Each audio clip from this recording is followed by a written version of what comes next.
What happens when one of Hollywood's most respected actors walks onto a morning show set and finds himself under attack from the very host who invited him? In just 45 seconds, Michael Strahan would say something so disrespectful, so out of line, that it would trigger an explosion nobody saw coming and send Samuel L. Jackson storming off the Good Morning America stage in what would become one of the most shocking moments in morning television history. The studio lights were bright that morning. Samuel L. Jackson walked onto the set with his usual confidence. He'd done hundreds of these interviews, talked about movies, shared stories, made audiences laugh. This was supposed to be another easy appearance to promote his latest film. He settled into the chair across from Michael Strahan, Robin Roberts, and George Stephanopoulos. The cameras were rolling. America was watching their breakfast television. "Samuel, great to have you here," Michael Strahan said with that big smile he always wore. But something felt different today. There was an edge to his voice that Samuel picked up on immediately. "Good to be here," Samuel replied, relaxed and ready to talk about his new project. Michael leaned forward, and instead of asking about the film, he went somewhere else entirely. "So, you've been in Hollywood for decades now. Some people are saying you're playing the same character over and over again. What do you say to critics who think you're just doing the same thing in every movie?" The question landed like a slap.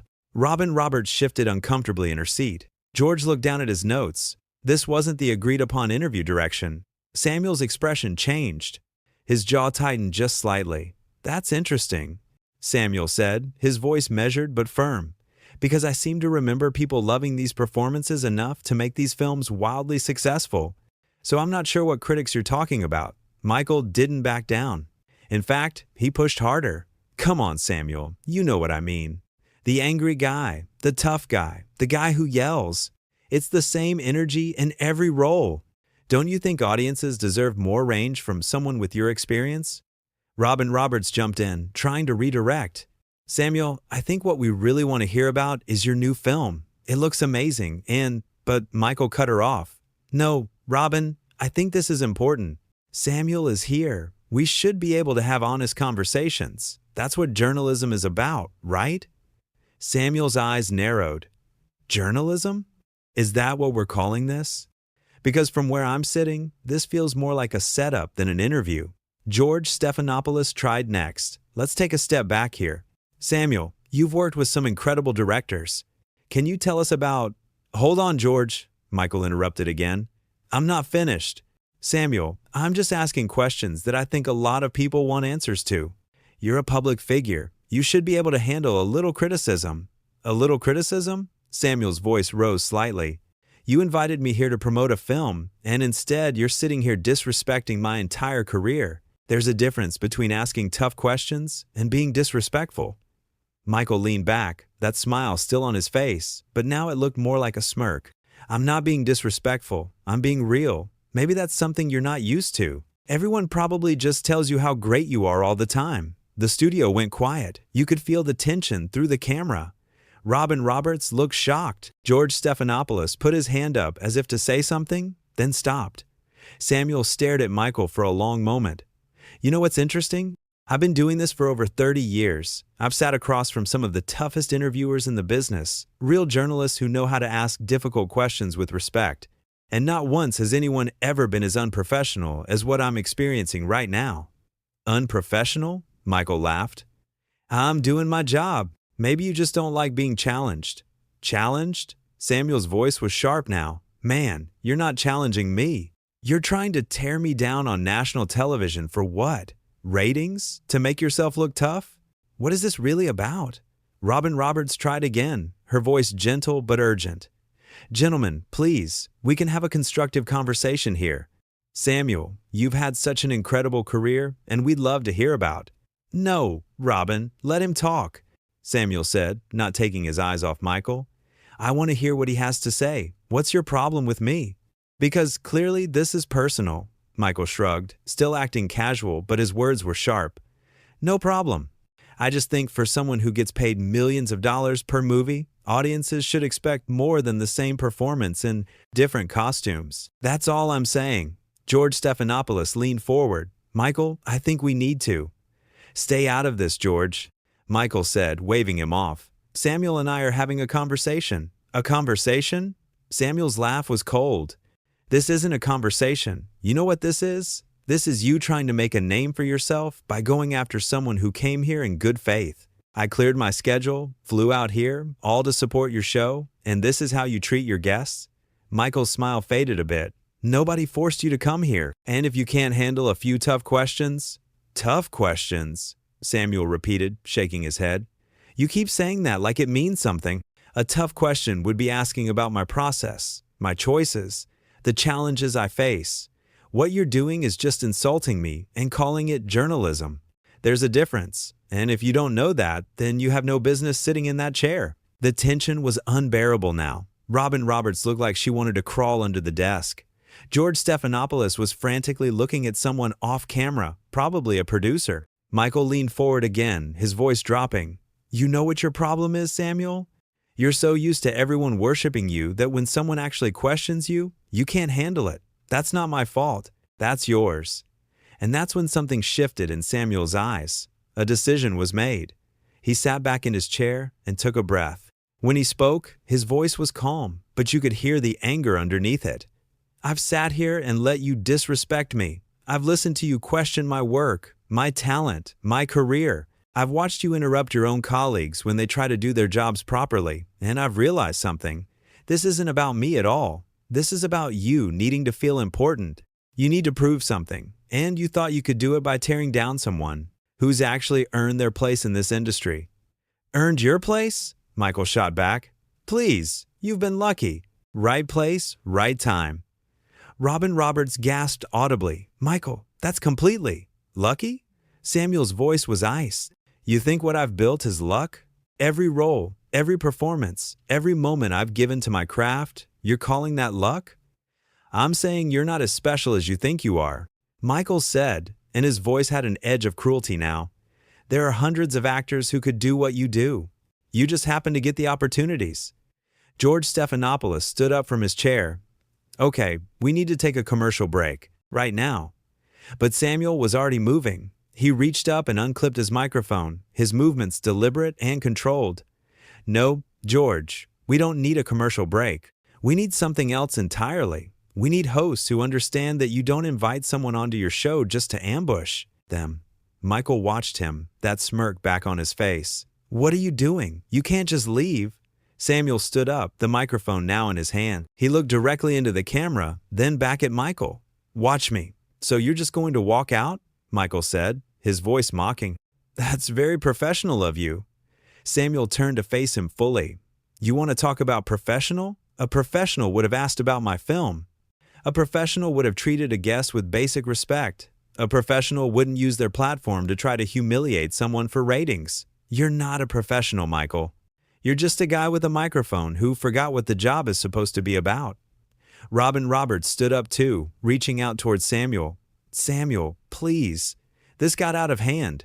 We can reset, talk about your movie, make this right.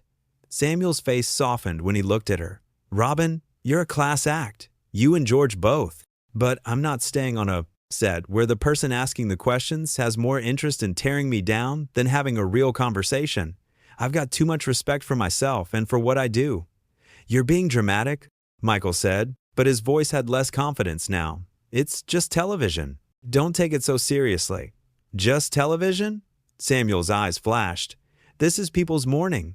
They wake up, turn on their TV, and they trust you to give them something worth watching. And what are you giving them? A cheap attack disguised as an interview. You should be ashamed. George Stephanopoulos moved around the desk. Samuel, I apologize. This isn't what we planned. This isn't how we do things here. I know it's not, George, Samuel said. That's why I'm making it clear that my issue isn't with this show. It's with him. He pointed at Michael. He decided to turn this into something ugly. That's on him, not on Good Morning America. Michael stood up now, and his composure was cracking. You can't put this all on me. You're the one who couldn't answer a simple question without getting defensive. Defensive? Samuel's voice rose. You called my entire career lucky. You said I have no range. You disrespected everything I've worked for. And you think I'm being defensive? Man, you don't even understand what you did wrong. And that's the saddest part of all of this. Robin Roberts moved between them, her hands up. Okay, everyone needs to calm down. We're all professionals here. Let's breathe and figure this out. But Samuel was already walking toward the edge of the set. There's nothing to figure out, Robin. I came here to do a job. He made that impossible. So I'm leaving. It's that simple. Samuel, wait, George called after him. Please, give us 5 minutes.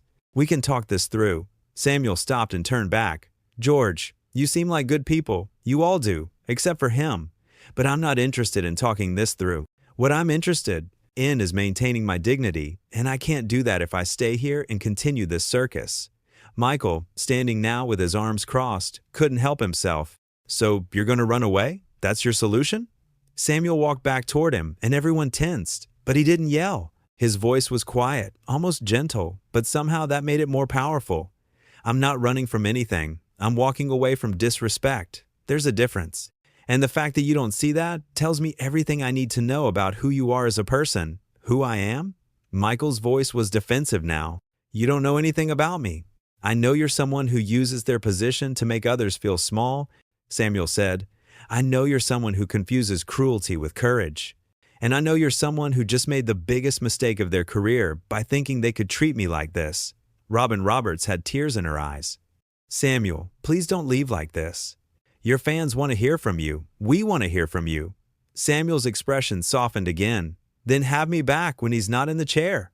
I'd be happy to come back and talk with you and George. But I will never sit across from someone who has so little respect for what I do and who I am. George Stephanopoulos nodded slowly. I understand. And I'm truly sorry this happened. I know you are, Samuel said. But sorry doesn't fix what happened here.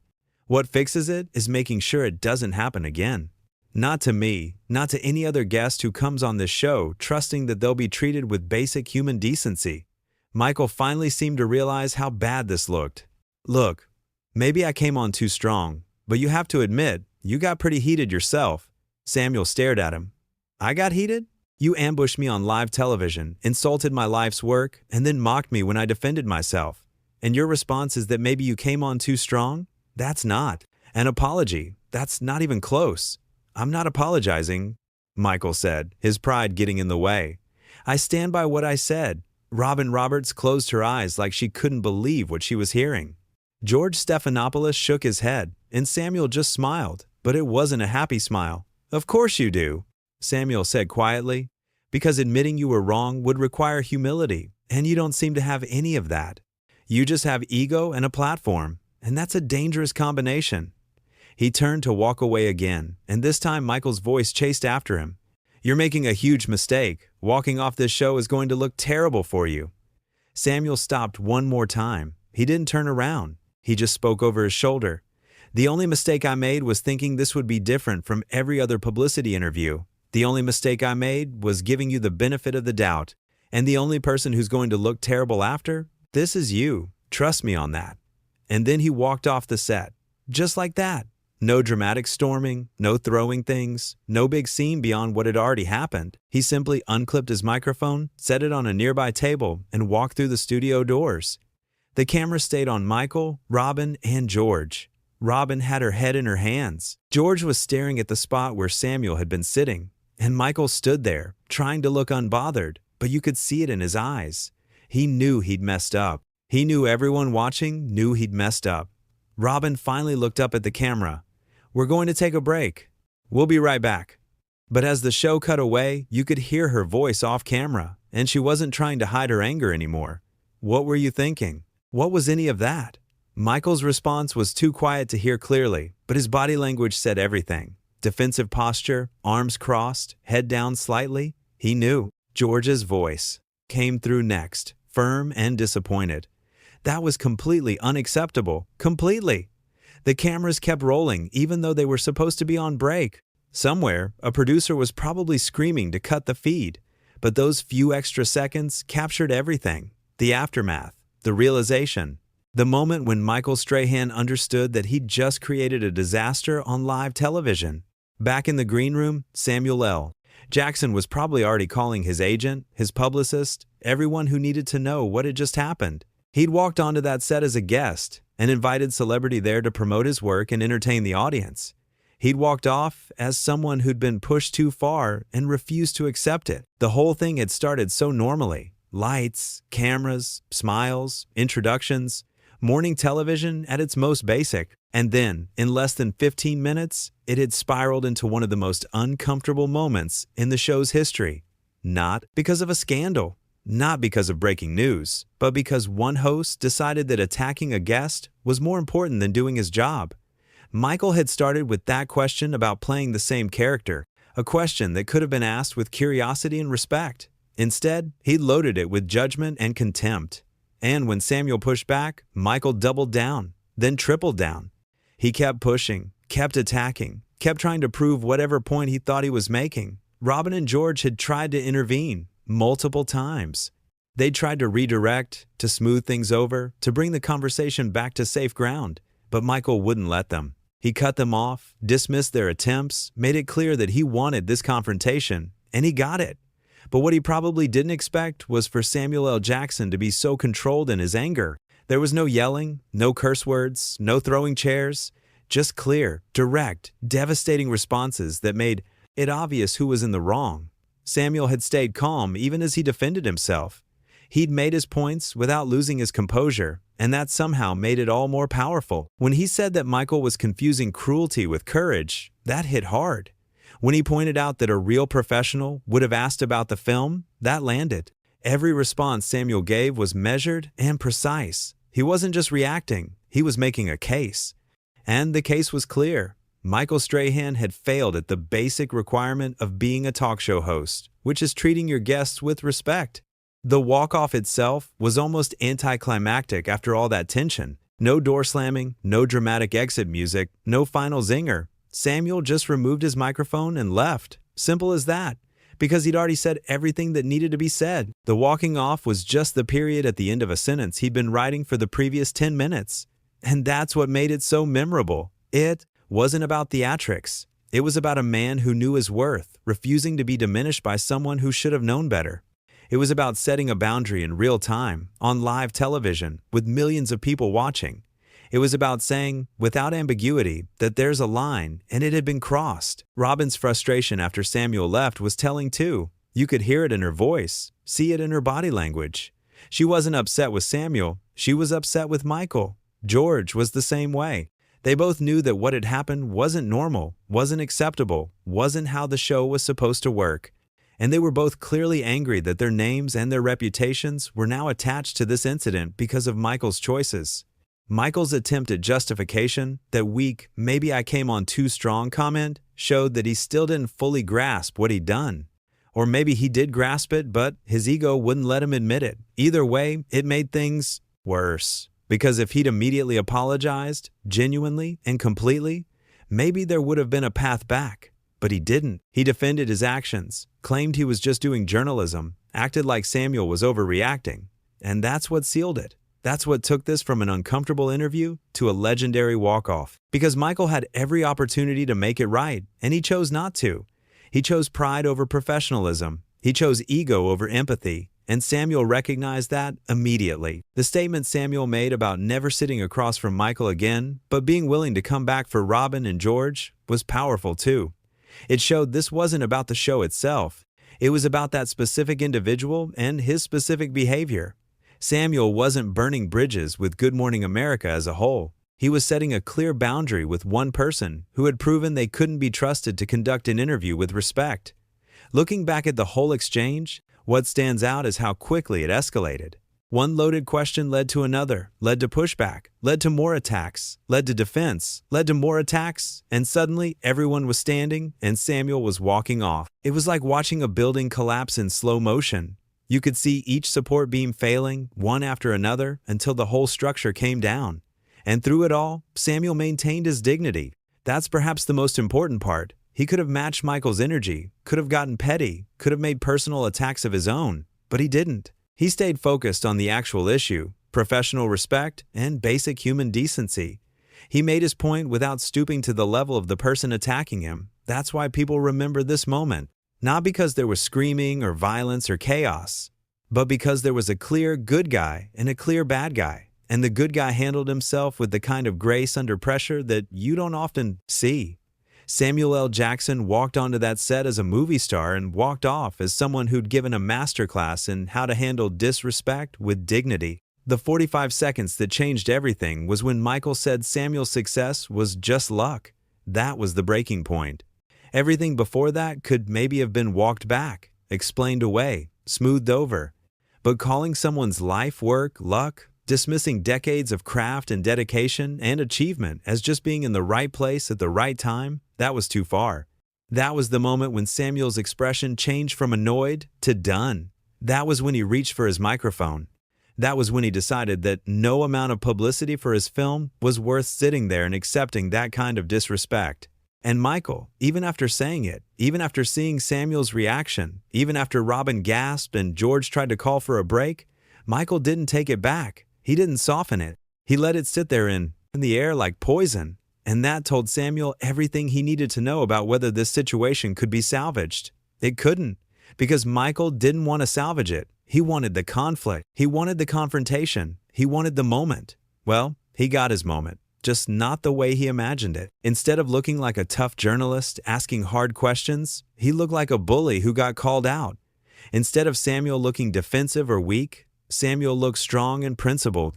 The optics were terrible for Michael and perfect for Samuel, and that's what happens when you mistake meanness for strength. The final image of the segment, before they cut to commercial, was Michael standing there trying to look composed while his co-hosts were visibly upset with him. That image told the whole story. He was isolated, even on his own set, because what he'd done was so far outside the bounds of acceptable behavior that even his colleagues couldn't support him. Samuel L. Jackson had walked off the Good Morning America set, not because he couldn't handle tough questions, not because he was being dramatic, but because someone had tried to humiliate him on national television and he refused to participate in his own humiliation. It was that simple and that profound. A man stood up for himself when someone tried to tear him down, and in doing so, he reminded everyone watching what it looks like to have self-respect and to demand that others respect you too. That's the story. That's what happened when a morning show host forgot that respect isn't optional, and a Hollywood legend reminded him that dignity isn't negotiable.